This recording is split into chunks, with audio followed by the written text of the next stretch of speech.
পানির সিডা লুডার ইডা হিসাবের কণ্ঠ কানে গিয়া লাগছে, পানির সিডা লুডার ইডাও লাগছে। তখন উনি চমকা উঠলেন, কে আমাকে ডাক দিলেন? ঈমান হারা হয়ে যাইতো। এত বড় আলেম ইবলিসের মতো হয়ে দুনিয়ার থেকে বিদায় হওয়ার মুহূর্তে ওই আল্লাহর ওলি পীর সাহেব কিবলা এই বিপদ মুহূর্তে পানির ইডা, পানির সিডা লুডার ইডা আর কণ্ঠের ডাক পৌঁছাইয়া তখন ওই ব্যক্তি চিৎকার মেরে ডাক মারলেন, বাবা বাবা গো, কে আপনি আমাকে সংকেত দিলেন?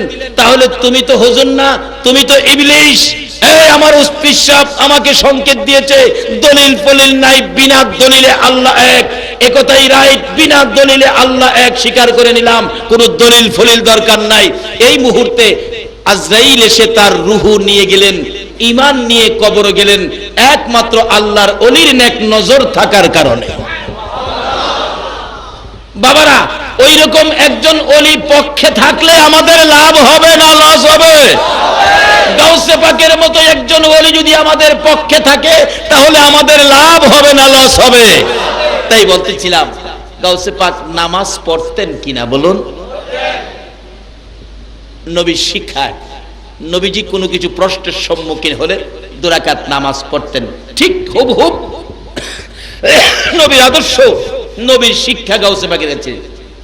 একদিন তাহাজ্জুদের নামাজও পড়তেন, গভীর রাতে গর্তে বাইরেছে উজু করব নামাজ পড়বার লেগা। আচ্ছা, উজু ছাড়া কি নামাজ হইব? উজু তো করতে হবে।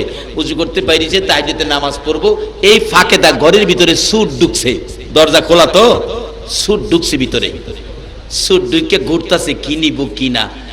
গাউসে পাক ডাকতাছে, দিনে আইছো রাইতে আইছো চুরি করতে আমার ঘর? দিনেই তো মানুষ কিছু পায় না। সুরা বেড়া ভাবতেছে মনে হয় খামখেয়ালি করতেছে, হ্যাঁ ঘুরতেছে চুরি করতে। উনি উজু টুজু কইরা ঘরের ভিতরে ঢুকছে, দরজা টরজা লাগাইছে, সুরা বেড়া একটা চাড়ি না পেঁচায়া খাড়ে দিছে শাড়ির ভিতরে, কারণ দরতাল্লা তো সাইজ করে লাইব। সুর ধরলে কি আপনারা সাইজ করেন না? না এমনি চুমায়া সাইরা দেন? নামাজে দাঁড়াইবো গাউসে পাক, এমন টাইমে হযরত খিজির আলাইহিস সালাম যাচ্ছে, এ ওলিকুল শিরোমণি, এই মুহূর্তে শহরের একজন কুতুব ইন্তেকাল করেছে, একটা কুতুবের ব্যবস্থা এখন করে দেন, না হয় শহর অ্যাক্সিডেন্ট হবে। শহরগুলিতে আগুন লাগে, মারামারি লাগে, খুন খারাপি হয়। যখন শহর কুতুবের মধ্যে শর্ট পড়ে, 40 জন কুতুব লাগে একটা শহর চলতে, যে কোনো এলাকায় অ্যাক্সিডেন্ট বিপদ মনে করবেন এই এলাকার কুতুবের ইন্তেকাল, এই জন্য এখানে বিপদ হইতেছে। যতক্ষণ পর্যন্ত এই কুতুব এখানে নিযুক্ত না হবে ততক্ষণ পর্যন্ত আপনারা ভাববেন না চট্টগ্রাম শহর শুধু কমিশনার দিয়ে চলে, শুধু মেয়র দিয়ে চলে। আল্লাহর পক্ষ থেকে, রাসূলের পক্ষ থেকে কুতুবগণের, ওলিগণের, মেয়র এবং কমিশনারের বাজেট করা আছে, তাদের উসিলাতে চলছে, আমাদের উসিলাতে নয়। আবার আসুন সেই দরজাগুলি আবার আমরা খুলি, সেই দরজার সাথে আমরা সম্পর্ক রাখি। এবার গাউসে পাক বলতেছে, এত রাত্রে আইছেন কুতুবের লেগিয়া, কই যামু? না এখন দিতে হবে। এত রাত্রে আইছেন, এখন কোত্থেকে দিমু? আচ্ছা একটু অপেক্ষায় থাকেন দেখি। ডাকতেছে, এই শাড়ির ভিতরে তুই কে? আয় বাইরিয়া। আচ্ছা, সুরে না দেখলেও গাউসে পাক দেহেনি, আয় বাইরে আয়। হ্যাঁ কয়, আমার মনে হয় এমনি বয় দেখাইতেছে, বাইরে না। আবার করে, তুই মুখের ফুলা ইমুক না, বাপের নাম লইয়া কইতেছে, বাইরে আ, চুরি করতে আসলি? ভাগ্য বলা, আয় দিকে আয়।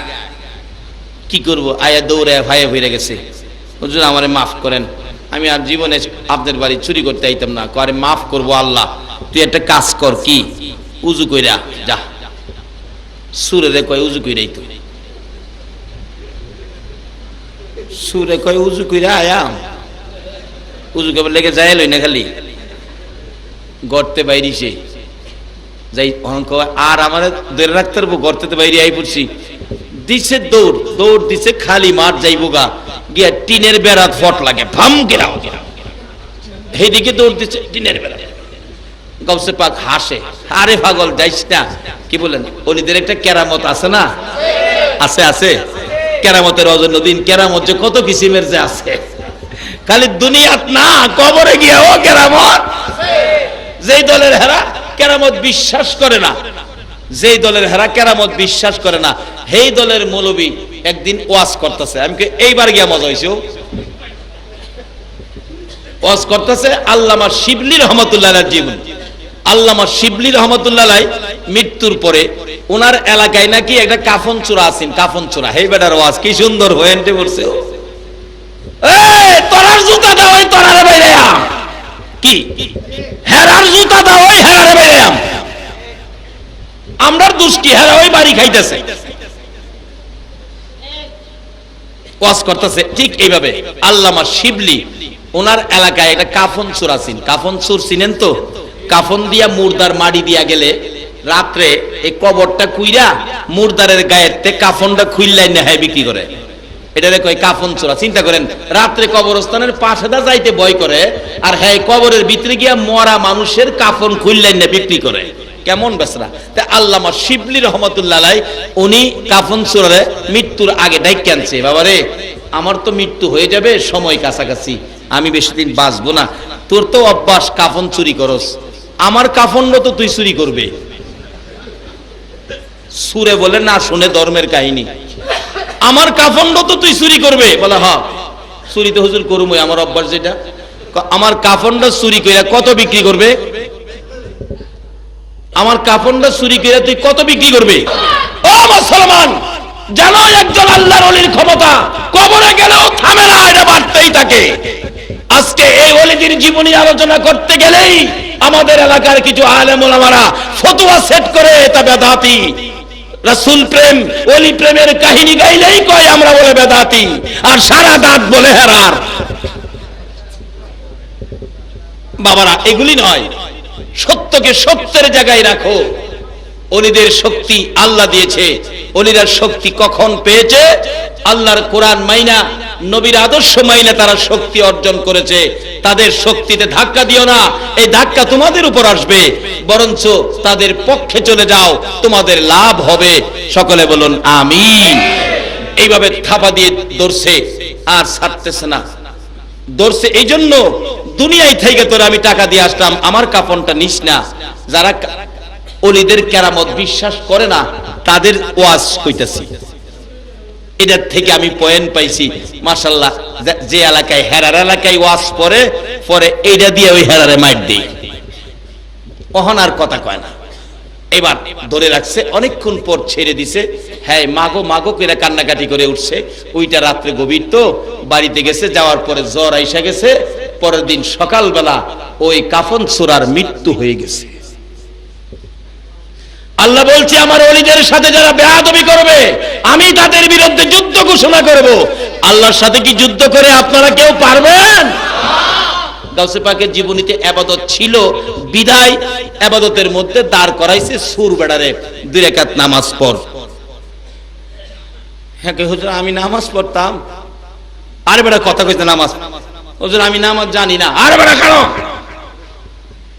কেমনে পড়ো? আরে দাঁড়া। আচ্ছা, গাউসে পাক তো নামাজ পড়ে আল্লাহর সাথে সম্পর্কের জন্য, কারণ নবীজি হাদিস শরীফে রাস্তা খুলে দিয়েছে, আসসালাতু মেরাজুল মুমিনিন। নামাজের, মুমিনের জন্য নামাজ হলো মাওলার দিদার, মাওলার সাক্ষাৎ পাওয়ার বাহন। 1 রাকাত নামাজ। আল্লাহ কয় বন্ধু তোমার লগে যেমন মেরাজে রফ রফ বুরাব পাটায়া দেখা করছিলাম, আর তোমার উম্মত যদি 2 রাকাত নামাজে খাড়ায়, 1 রাকাত নামাজ রফ রফ বানাবো আর 1 রাকাত নামাজ বুরাক বানাবো, আমি মাওলার দিদার দেখাইয়া দেব। সেই একমাত্র মাওলার দিদারের জন্য একমাত্র বস্তু হলো নামাজ, নবীর শিক্ষায়। এই নবীর শিক্ষায় শিক্ষিত হওয়া আমাদের দরকার আছে কিনা বলুন? কেন নবীর শিক্ষায় শিক্ষিত হবেন না? আমার নবী আপনার আমার জন্য 63 বছর জিন্দেগি কত কষ্ট করেছে, কত ব্যথায় নবী ব্যতীত হয়েছে, কত দুঃখ। মা আয়েশা সিদ্দিকার জীবনী খুললে পাওয়া যায়। মা আয়েশা প্রশ্ন করেছিলেন, ইয়া রাসূলুল্লাহ জীবনে কতদিন কত জায়গায় মার খেয়েছেন, কোন দিনের মায়ের আপনার কাছে বেশি কষ্ট মনে হয়েছে? দুঃখ লেগেছে বলুন? আমার নবী চোখের পানিগুলো গাল বেয়ে বেয়ে জর্জর করে ছেড়ে দিলেন। আয়েশা রে, মায়ের কথা মনে করিস না রে আয়েশা, সবচেয়ে বেশি কষ্ট রে তাইবের জমিনের যুবকদের মাইরে পেয়েছি। আমার নবী কিছুক্ষণ চুপ করে থেকে আবার বললেন চোখের পানি ছেড়ে দিয়ে, আয়েশা, তাইবের জমিনের মায়ের কথা, তাইবের জমিনের দুঃখের কথা, কষ্টের কথাও আমি নবী বুইলা যায় রে যখন আমার গুনাহগার উম্মতের কথা মনে হইয়া যায়। কেন নবী মনে করবেন না? মা আয়েশা সিদ্দিকা বলেন, আমার নবী তাইবের জমিনের মায়ের কত ব্যথা কত কষ্ট আমি একদিন প্রশ্ন করেছিলাম। আমার নবী গোসল করে হুজরায় ঢুকলে অনুমতি চাইলাম, ইয়া রাসূলুল্লাহ অনুমতি দেন আপনার চেহারা মুবারকে তোল মালিশ করব।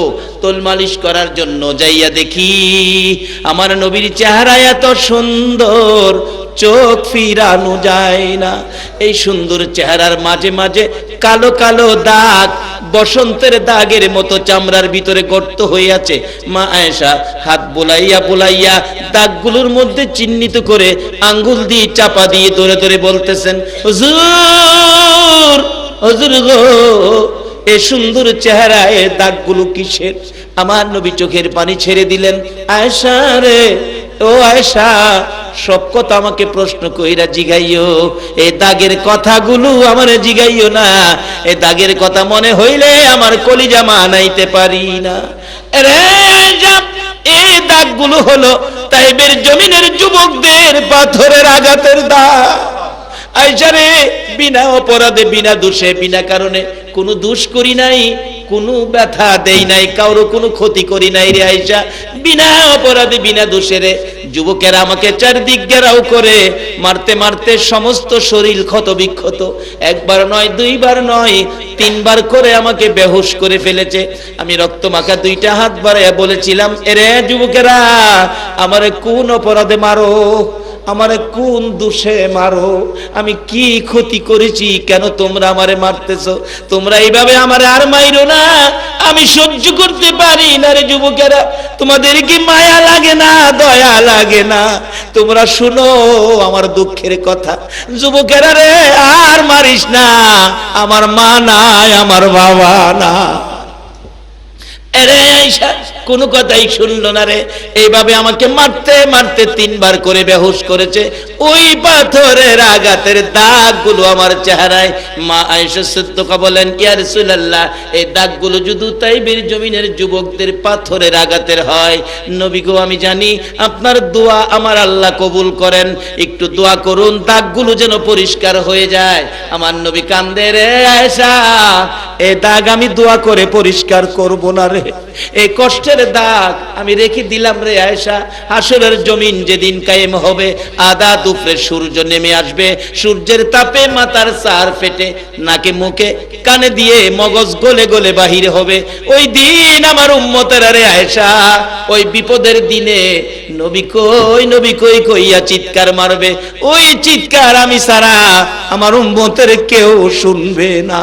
আয়েশা রে, ওই চিৎকার শুনে আমি নবী আমার বিপদগামী উম্মত গুলো লইয়া রে এক একটা দাগের বিনিময় কোটি কোটি গুনাহগার উম্মতের নাজাতের দাবি করব। আমার আল্লাহ বলেন, বন্ধু গো, তোমার 63 বছর জিন্দেগির মধ্যে কোনদিন তোমার সুন্দর চেহারায় আমি আল্লাহ একটা মশা মাছি বসতে দেই নাই, একটা পোকা মাকড় কামড় দিতে দেই নাই। ওই সুন্দর চেহারার পাথরের আঘাতের দাগগুলো উম্মতের নাজাতের জন্য রেখে দিলা। যাও বন্ধু, কথা দিলাম তোমার উম্মত যারা হবে, তোমাকে যারা ভালোবাসবে, তোমার আদর্শে যারা চলবে, তোমার প্রেমের মালা যারা গলায় দিবে গো বন্ধু, হাসরের ময়দানে তোমার উম্মতের আমি আল্লাহ মাফ করে দিব। এরে বাবা যুবকেরা, ওই নবীর কথা শোনার জন্য, নবীর আদর্শ লইয়া যারা ওলি হয়েছে তাদের কথা শোনার জন্য, নবীর ভালোবাসায় যারা এই পর্যন্ত বসে আছো, আমার মন বলে তোমাদের জন্য আমার নবী ফুলসিরাতের ঘাটে বসে থাকবে। কে আপনারা মাহফিলের আয়োজন করেছেন? কে কোন মা আপনাদেরকে পেটে রাখছে? কারা এই রাত পর্যন্ত সময় দিয়েছেন? অবশ্যই আপনাদের জীবন ধন্য হবে, ভাগ্য ভালো হবে। ওলিদের রুহানি ফয়েজ আমার নবীর দ্বিধার নসিব স্বপ্ন যুগে হয়ে যাবে ইনশাআল্লাহ। আসুন, আমি শেষ পর্যায়ে চলে গেলাম। এবার গাউসে পাকের আলোচনা দিয়েই আমি শেষ করতে যাচ্ছি। গাউসে পাক আল্লাহর ওলি ডাকতেছেন নামাজের বিছনায়, দাঁড়া বেটা দাঁড়া। দাঁড়াইছে কোন তো আমরা তো নামাজে দাঁড়াই আল্লাহরে খুশি করতাম, নবীরে পাইতাম। এই সূরা বেটা তো নামাজে দাঁড়াইছে কি আল্লাহ খুশি করতো? জান্ডা বাছাইবার লাগিয়া। হ্যাঁ, নামাজে দাঁড়াই কই কেমনে যে যাইতাম বাড়ি তাজগা, কপালে কি বাড়ি নাই? এদিক দেখাই চিন্তা করে জান বাছাইতো, আর গাউসে পাক দুইটা হাত তুলছে, আল্লাহ আল্লাহ গো, আমি আব্দুল কাদের সুরের আইনা নামাজের বিছনা দাঁড় করাইছি। আমি যদি একটা সুরের নামাজের বিছনা টানতারি, আচ্ছা একটা সুরের নামাজের বিছনা আইনা যদি ভালো করতে পারে, তা আল্লাহর ওলি কি কাজটা খারাপ করলো না ভালো করলো? তাহলে তাদের জীবনী সমাজে আলোচনা করলে কি সমাজের উপকার হবে না ক্ষতি হবে? এক কিসিমের লোকের আছে এগুলিও মানে না, কয় বেদাত বলে, বেদাত খালি কয় বেদাত। আপনাদের চট্টগ্রামে কম, কারণ চট্টগ্রামে এই কথা কই না কম, আমাদের এলাকায় এগুলি নিয়ে বহু ধাক্কা ধাক্কি হয়, বেদাত বেদাত। তা আমি আবার স্টেজ উঠতে কি বাবারা, বেদাত শুনলে আপনারা আতঙ্ক করেন না, বেদাত মারাত্মক কিছু না। বেদাত শব্দের অর্থ হলো নতুন কাজ। কি জিনিসটা সহজ হয়ে গেছে না? এমনি তো বেদাতকে মন হয়ে যে করে জল্লা বুঝা শেষ বেহেস পাইতো না, জাহান্নামও গেছে গা, মানে করে একবারে শর্টকাট দিলা। আমি বললাম যে আতঙ্ক হইেন না, বেদাত মারাত্মক কিছু না। বেদাত শব্দের অর্থ নতুন কাজ। বললাম যে ভাই ওয়াজ করে বেদাত, এই বাইরে কইেন এই তার বডির মধ্যে জামাটার মধ্যে 17টা বেদাত। এইভাবে সিলি দিয়ে নবীজি নবীর আমলে যেগুলি ছিল না, নবীর পরে যেগুলি বাইরেছে এটিও বেদাত। আচ্ছা নবীজির আমলে মাইক ছিল, মাইক মাইক দিতে বেটা ওয়াজ করতেছে, বেদাত কইতাছে, হ্যাঁ গইদি 14 নম্বরের বেদাত সামনে লয়ে লইছে। চিন্তা করছেন নি ব্যাপারটা? এই সাধারণ মানুষেরাই না এই বেদাত বেদাত কইয়া একটা বিভ্রান্তির মধ্যে ফেলাই দিছে। এই আজকে ক্লিয়ার হন, বেদাত কিছু না, বেদাত আতঙ্কের কিছুই না। বেদাত শব্দের অর্থ নতুন কাজ। এই মাইকটা দা ওয়াজ করুন, এটা তো বেদাত। এই যে ভিডিও করতেছে ক্যামেরা দিয়া, এটাও তো বেদাত। ফ্রিজের রাস্তাটা হাঁটেন, এটাও বেদাত। রিক্সা তুডুন বেদাত, সিএনজি তুডুন, ওখানে নতুন বেদাত হলো গ্যাসের গাড়ি তুডুন। যে মৌলবী গ্যাসের গাড়ি তুইটা ওয়াজ করতে কইবে বেদাত, এই মৌলবী ওয়াজই হইলেন না, ও তুমি হলো সবচেয়ে বড় বেদাত। এই যে ফ্যানের বাতাস খাইতেছেন, এটাও তো বেদাত। নবীর আমলে এই ফ্যান ছিল? এক কথাই বুঝাইলাম, নবীর আমলে যেগুলি ছিল না, নতুন যেগুলি এখন আবিষ্কার হয়েছে, এতই বেদাত। একটা হইলো বেদাতে সাইয়া, একটা হইলো বেদাতে হাসানা। একটা লাভজনক বেদাত, একটা হইলো গুনাহজনক বেদাত। লাভজনক বেদাত হইলো বেদাতে হাসানা, যেটা এই বেদাত। মাইক, তারপরে পাকা কিতাব বাইন্ডিং, ফ্যান, গাড়ি, রাস্তা, পিজের রাস্তা, এই সমস্ত সবগুলি হইলো লাভজনক। অর্থাৎ এই বেদাতে গুনাহ হয় না, এই বেদাতে জান্নাত পাওয়া যায়। গুনাহ হয় ওই বেদাতে যে বেদাতগুলি নেক কাজ মনে করে কিছু ভাইয়ের আছে, নাচানাচি, মদ গাঞ্জা, ঢুল ঢাঙ্কর এগুলি বাজাইয়া নামাজ রোজা নাই, ভালো কথা নাই, ভালো নসিহত নাই, সমাজের ভালো কাজ নাই। এই যে হেইগুলি করে, হেইগুলি হইলো বেদাত। এই বেদাতে মানুষকে জাহান্নামে নিবে। কিন্তু আমরা যেটা করি, নবীর শানুমান, হেরা তো হেরারে বেদাত কয় না, হেরারে বেদাত কয় না। নবীর শানুমান গাইলে এইটা নেয় হেরা বেদাত কইব। হেরা যে হেরার বড় হুজুরের নামে শানুমান গাইতেছে, ইমুকে আসছে রাজপথ কাঁপছে, এটা বেদাত হয় না। কষ্ট লাগে ভাই, যাব দুঃখ লাগে। নিজের কানে শুনেছি স্লোগান, ইমুকে আসছে রাজপথ কাঁপছে। পায়খানা করলে উজু নষ্ট হয়, বাতাস বাড়লে উজু নষ্ট হয়, এই বেলা আসলে রাজপথ কাঁপে। যার উসিলায় কুল কায়নাত, যার প্রস্রাবকে শুধু প্রস্রাব বলা যায় না, প্রস্রাব মুবারক বলতে হয়। যে নবীর প্রস্রাব খেয়ে ফেললে জাহান্নামের আগুন হারাম হয়, হে নবীর আলোচনা করলে বেদাত হয়। আর পায়খানার প্রশংসা করলে বুঝি রাজপথ কাঁপে। দুঃখ লাগে ভাই সাহেব, কষ্ট লাগে। এগুলি নয়, সঠিক জিনিস সাধারণ মানুষের কাছে পৌঁছে দাও, এ হলো আলেম ওলামাদের দায়িত্ব। আল্লাহ আমাদেরকে বুঝ দেখ, সকালে বলো না আমিন।